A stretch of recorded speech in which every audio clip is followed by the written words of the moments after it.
gamers, ¿cómo estamos? Esto es Games and Chill y hoy estamos en un nuevo vídeo en cómo buildear a tus personajes. Es una guía tanto para gente antigua como para gente nueva, quizá a modo de explicar y enseñar cuál es el proceso de que se entienda una build de un personaje, pero también para gente nueva o personajes nuevos o personajes que salen muy rápido y quizá no tienes tiempo de verte una build de 40 minutos, a pesar de que internet está lleno de guías cortas y de maneras de entender un personaje, para que todo el mundo realmente pueda no solo entender un personaje, sino que dentro de haber entendido una build puedas adaptarla a tus recursos o incluso poder probar y testear cosas nuevas que pudieran sorprender, porque al final todo lo que ahora conocemos como lo mejor de los personajes a nivel de mejores equipos, mejor construcción, mejores armas, mejor no sé qué, viene de entender, lo he dicho mucho, pero es que la palabra entender va ligadísima a este vídeo, pero también de probar dentro de ese entendimiento y de tener, entre comillas, la idea loca que al final puede terminar transcurriendo y evolucionando en un buen equipo, en una buena build, en algo que nadie se esperaba y al final funcione. Y todo eso no solo va por parte de los creadores de contenido y la gente que hacemos esta clase de cosas, sino que también nace y sale de vosotros, de la comunidad, de las cosas que todos en conjunto podemos terminar tanto testeando como descubriendo, como sobre todo estableciendo como meta o como lo mejor best in slot para un personaje o un equipo. Así que dejar un buen like, una buena ulti de Bennett, suscribiros, dejar un buen comentario para el algoritmo. Gracias por todo ello, sabéis que es gratis, que ayuda un montón al canal, al crecimiento, a la exposición, a que el canal se recomiende y a que sigamos explotando para llegar lo más fuerte posible a Natlan, porque va a haber una explosión de nuevos jugadores, de contenido y todo, y vamos a aprovecharla. Y vamos con cómo se buildea un personaje a nivel general. Pues bien, empecemos separando por puntos para que el vídeo esté muy bien estructurado y lo disfrutéis muchísimo. Los personajes, se separa su construcción, sobre todo si son carries o soportes. Sabéis que en el canal hay una dicotomía grande respecto a esto, ya que todos los personajes literalmente se separan entre carries y soportes, y realmente es un punto de inflexión muy fuerte para este vídeo separarlos, porque cada uno requiere de más o menos responsabilidad en su construcción, ya que muchos carries y muy poquitos soportes tienen la responsabilidad total del daño de un equipo, y eso te va a hacer que si sabes dónde invertir recursos o cómo y cuándo buildear o construir ese personaje, facilitarte el transcurso y la experiencia en Genshin Impact. Entonces, empecemos por los soportes, que son los más importantes, pero voy a dejar los carries para el final porque igual tengo algo muy importante que comentaros sobre los carries que os pueden no solo sorprender, sino haceros pasar el abismo si no lo pasáis todavía, o incluso haceros cambiar de parecer las ideas que tenéis sobre Genshin. Entonces, soportes. Lo primero es, y lo voy a explicar a modo de la build de un personaje con Yelan como ejemplo, ya que viene Yelan dentro de poco en el banner, pues hay que empezar por los talentos y hay que entender lo que hace. Esta parte yo entiendo que es mucho texto, y como buen ejemplo de que no me gusta el mucho texto en Genshin, lo voy a resumir en facilito. Es cierto que hay que leerse todo, es cierto que uno no puede entender toda la primera, pero es cierto que cómo va construido un personaje empieza aquí.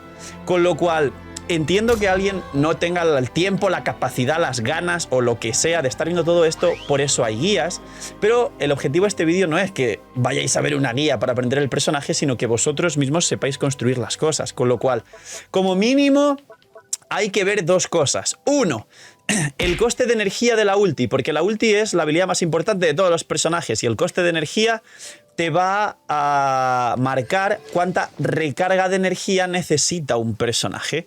Ahora, la recarga de energía, por no alargar más en este vídeo, seguramente esté grabando dentro de poco un vídeo sobre la recarga de energía para que entendáis cómo es, porque hay un vídeo muy antiguo y estaría bueno actualizarlo. Dejad en los comentarios si queréis un vídeo sobre la recarga de energía. Y básicamente, el segundo factor después de esta energía y de cuánta energía necesita el personaje, hay que ver el cooldown de la ulti, porque simplificándolo mucho, y esto no es así en todos los casos, normalmente los personajes que se acercan a cooldowns más bajitos suelen mejorar los equipos y el daño general. Esto no es siempre así, pero sí que coincide bastante. Pero también los soportes con cooldowns más bajitos combinan mejor entre sí y con el resto de personajes del equipo. Es decir, si veis soportes que tienen 20-22 segundos de cooldown en la ulti y la ulti es importante, Ejemplo, Jae, por ejemplo, su ulti no es tan importante, entonces tiene 22 segundos, pero bueno, puedes tirar una ulti si una ulti no. Es un ejemplo de lo que no, para que veáis la diferencia. Pues cuanto menos segundos de ulti y mayor tiempo de duración, mejor. Porque si tienes mucho tiempo de ulti, pero muy poco tiempo de duración, tienes muchos segundos vacíos donde no haces nada y entonces eso perjudica al personaje. Para terminar con el tema de la recarga de energía, que os quedaréis con la duda, básicamente las recargas suelen oscilar y esto depende mucho del equipo, de los personajes, de si hay un Favonius o otro personaje que sea batería y demás, pero resumidamente, si hay un coste de 80 en el personaje, la recarga suele oscilar entre 190 y 200 en el personaje. Si hay un coste de 70, que es un poco menos, entre 165 y 180 ya vas a tener permaulti en todos los equipos. Si hay un coste de 60, como por ejemplo tiene Furina, a ver si la encuentro rápido por aquí, os la enseño. Si hay un coste de 60, como tiene Furina, la energía ya puede oscilar entre los 55 y 70. Mejor ir a por los 65-70, pero ese es el oscilamiento. Y si ya el coste es muy bajo, como por ejemplo tienen muchos personajes que tienen 40 de coste de ulti, como por ejemplo Tignari, por ejemplo, a ver si lo encuentro por aquí.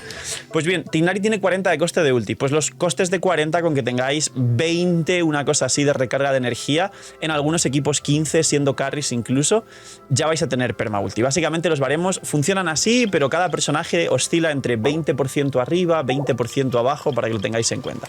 Ahora, después de los talentos, que esto ya es mucho texto y como he dicho no quiero alargar esta parte, las constelaciones es más importante en los 4 estrellas que los 5 estrellas y básicamente hay que tener en cuenta que hay constelaciones que te suman proporción crítica o te suman recarga de energía. Esas constelaciones, o te suman vida, por ejemplo en Furina, esas constelaciones también hay que tenerlas en cuenta porque afectan a la construcción. Ejemplos rápidos, Furina con la C2 requiere mucha menos vida porque la C2 te da mucha vida y te vas a pasar y puedes invertir en proporción crítica y recarga, o Gaming y muchos personajes con su C4 consiguen más energía, con lo cual debes construir menos recarga de energía. Y esto de nuevo ya es un poco indagar en el personaje y leer un poco más aquí y aquí, pero no tiene mucho más.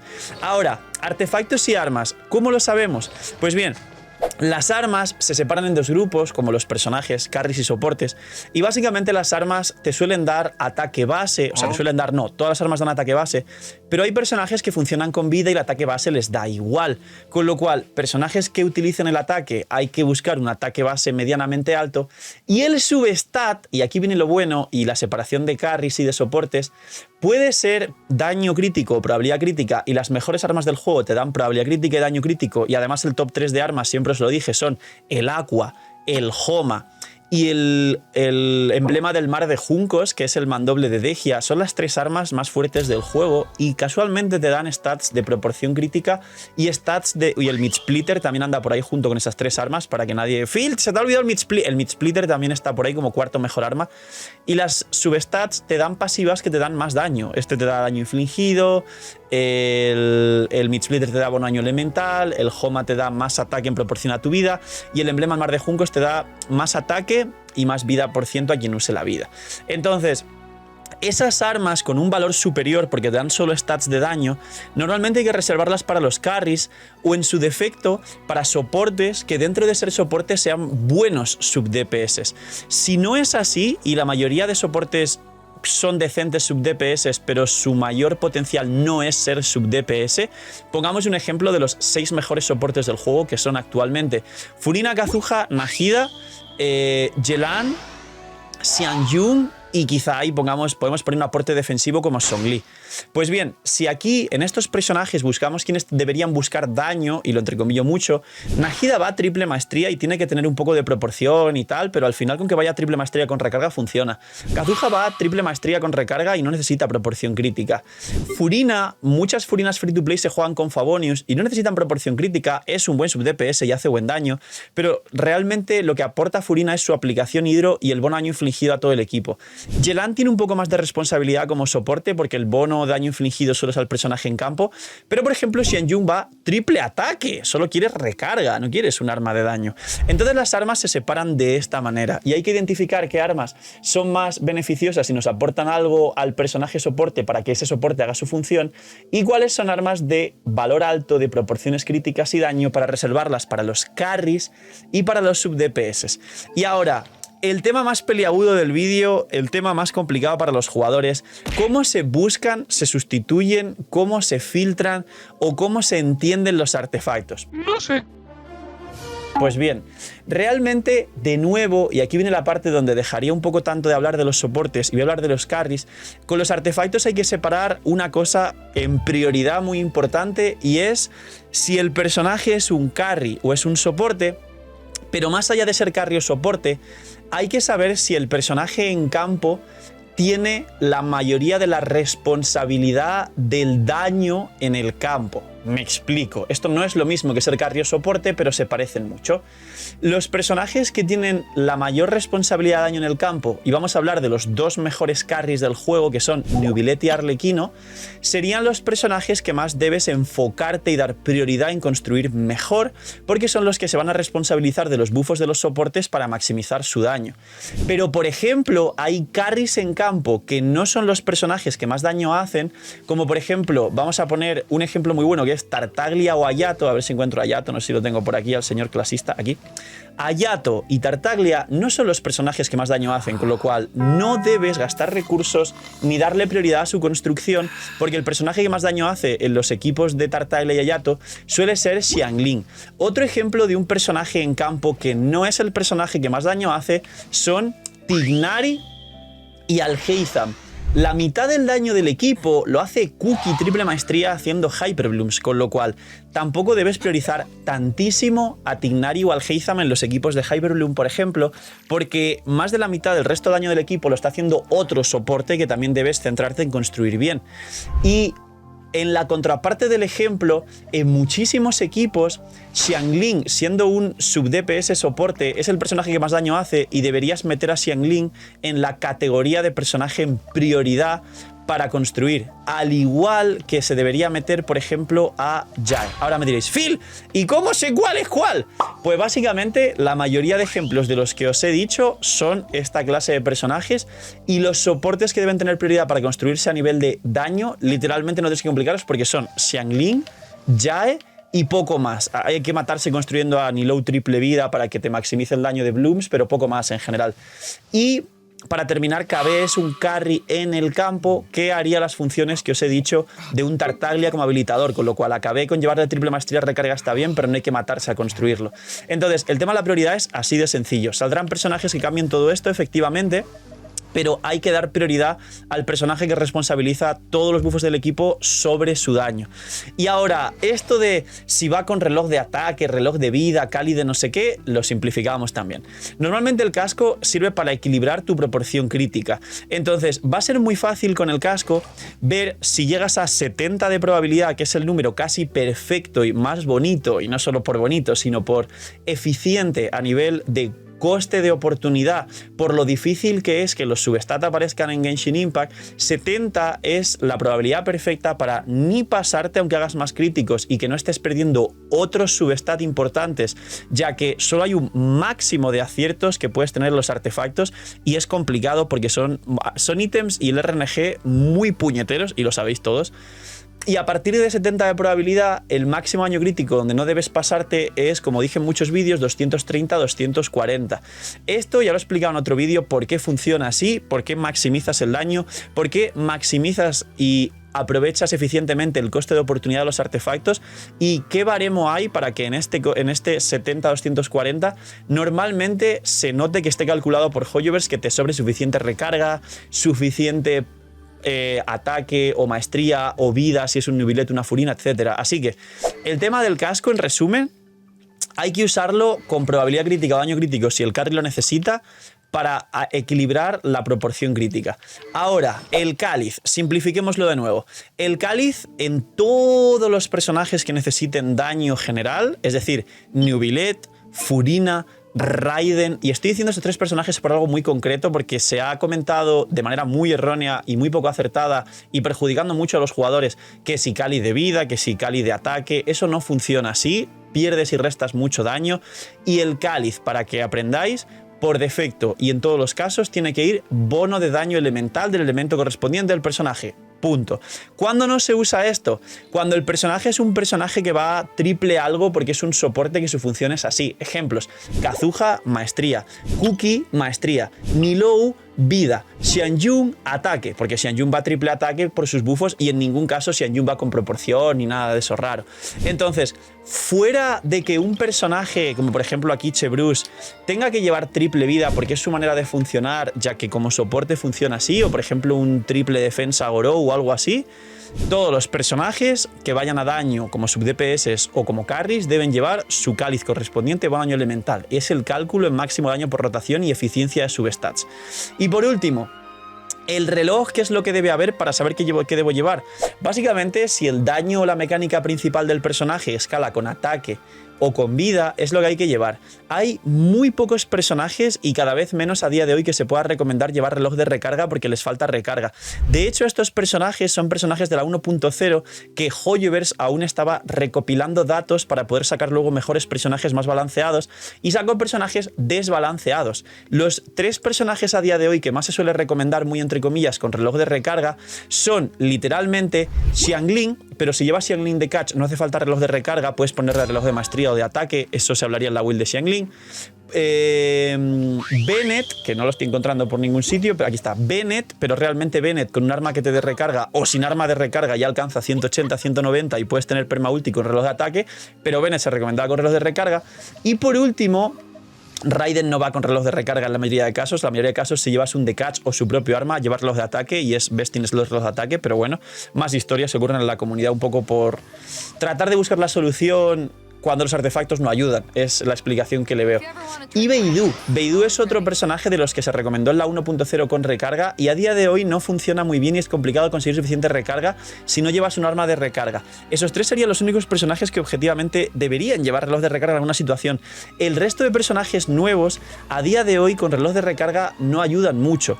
Lo más que he llegado a ver con reloj de recarga ha sido Xianyun, porque es cierto que tiene un coste o necesita 180, 190 de recarga de energía, y a veces conseguir todo eso en su stats es muy complicado, pero el best in slot de Xianyun es llevar la triple ataque con substat de recarga de energía, alcanzando los 180-190 en los substat, porque solo busca substat de recarga, porque el main stat es ataque por ciento y es lo único que quiere. Así que el tema del reloj, de nuevo, así de fácil. Luego, si quisiera explicaros los substats, podríamos alargar el vídeo 1 hora, y sé que últimamente los vídeos de 1 hora os están gustando mucho, pero el tema de los substats, ahí sí ya es mucha más precisión y suerte. Y el RNG a muchos y muchas nos acompaña. Por último, para finalizar la construcción de un personaje, hay una cosa muy importante que es el test. Hay una cosa muy importante que es la práctica. Y hay una cosa muy importante que es la experiencia. Es decir, todo esto es complicado con los substats, pero recordar que os he hablado en muchos vídeos y en directo de los servers privados, y los servers privados donde tú puedes configurar muchos valores para hacer testeos limpios existen, pero los propios testeos limpios dentro de Genshin a lo largo de varios meses, distintos abismos, distintos bosses de mundo, conociendo sus resistencias para saber sobre el mismo boss qué daño estás haciendo real, las comparaciones de más, menos, de qué bufo está activo, qué bufo no está activo, y si hiciste bien la rotación para aplicar el daño, es lo más importante que tiene Genshin Impact, porque como siempre os comenté, tú puedes pensar mucho en hacer una cosa, tú puedes hacer una teoría gigantesca, tú puedes escribir muchos números, tú puedes hacer tablas de Excel infinitas, pero si luego llegas a la realidad y esa realidad no se cumple, te da exactamente igual. Vale más un hecho que 1000 palabras, y vale más la experiencia, los resultados, los testeos y la propia ciencia que cualquier cosa que se pueda teorizar sobre un papel y luego eso no se cumpla. Así que lo más importante después de todo esto es siempre jugar al prueba y error para aprender y para mejorar, y eso va a hacer que realmente tengáis resultados que no sea creer la palabra de alguien o de algo, sino experiencia propia que os demuestre un criterio y que os demuestre que tenéis una opinión totalmente fundamentada en hechos, que es lo más importante, ya no solo en un juego, sino en la vida en general. Así que ese es el paso más importante de cómo hacer una build o de cómo aprender a construir un personaje. Probar, divertirse, fallar y aprender de esos fallos para mejorar y que cada vez puliendo lo que haces des un mejor resultado.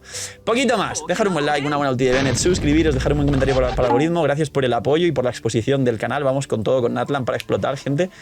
Y cuidaos mucho, tener muy buen día, no sé, miñi miñis y chaito.